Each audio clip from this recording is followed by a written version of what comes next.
with the Holy Spirit, we should always be emotionally intelligent, being sensitive enough, being empathetic enough, being gracious enough, being kind enough, being patient enough, being loving enough to be able to feel the room and feel the room. See, the goal, in order for me to feel a room, F-I-L-L, I have to be able to feel the room. See, we as believers were meant to be thermostats, not thermometers. See, a thermometer tells the temperature, a thermostat sets the temperature. So as believers, it is our responsibility to make sure that we go to God through gratitude in the morning so that we'll be able to set the temperature. God knows exactly what temperature He wants your workplace to be, your business to be, your school to be, wherever it be. So when you catch the vibe from God, God will set you at a temperature of joy that when you step into the room, you will be able to bring the temperature down. If it's toxic, if it's hot, if it's heavy, if it's tense, man, you will be able to bring it down at a place where people can operate at common sense. Or if you're in a situation where it's too cold and it's too people depressed and sad, you're able to add a little heat of joy in there, a heat of humor in there, and bring the temperature up. But see, when we understand that emotional intelligence is about feeling so that I can feel. That's why it's important to have emotional intelligence, knowing to be able to see people's body language and being able to not be so consumed of ourselves that we can't serve ourselves to help other people rise to the right temperature, right frequency, right vibration for them to actually be able to be used by God or to be able to be healed by God. Do you know that when a believer comes into a room, our faith and hope should cause faith and hope to rise in a person to a level of belief where healing can be activated, where salvation can be activated, where healing of relationships can be activated. That's why we got to make sure we stay at a state of joy. So no matter where we're deployed, we'll be able to be of use. And then people will be like, man, I've healed.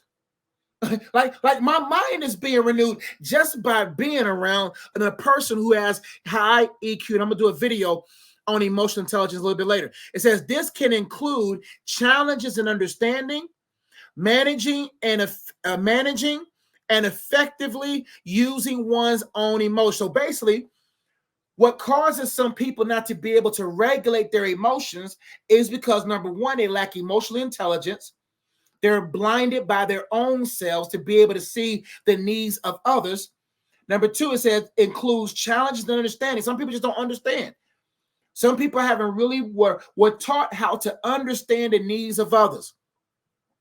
Managing and effectively using one's own emotions. Factors such as past experiences, unmet needs, or inadequate coping skills can also contribute to difficulties in emotional regulation. I'm going to talk about some of these down here. And so I'm going to keep going for time's sake. And so we see that. It says developing emotional intelligence through self-awareness and skill building can be crucial for improving emotional regulation. So we see here that in order for me and you to be able to regulate our emotions and to be in our ability to regulate our emotions, be able to operate in emotional intelligence, number one, I have to be self-aware. And number two, I have to be willing to develop the skills, being able to improve emotional regulation. So now, here are 6 things I want to give you that are contributing to why it is difficult for some people to regulate their emotions. To regulate emotions effectively, individuals often need to address these root issues so that before we can ever get to a place to regulate and to be able to reach people with our emotional intelligence, we have to, number one, get to the root reasons of why we're unable to regulate our emotions. Number one, self-awareness. It says here, understanding and recognizing one's own emotions is fundamental. This involves acknowledging feelings without judgment and being aware of emotional triggers. So step one of why people are unable to regulate their emotions is because they lack self-awareness. Are you aware of yourself? I'm talking about aware of yourself deeply. It says understanding and recognizing one's own emotions is fundamental. So the fundamentals of being able to regulate your own emotions is to know your own emotions and what triggered them.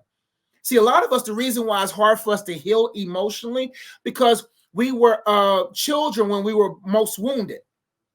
And because our brains wasn't fully developed, it was hard for us to express how we felt. And nor were we, most of us wasn't brought up in environments that allowed it.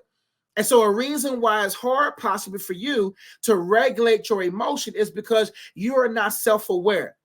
You're not aware of your emotions, and you're not willing, or not willing, but you're haven't really dealt with those emotional triggers. Number two, past trauma or unresolved issues is another reason contributing to why it could be difficult for you to regulate your emotions. It says addressing and processing past traumas or unresolved issues can be crucial.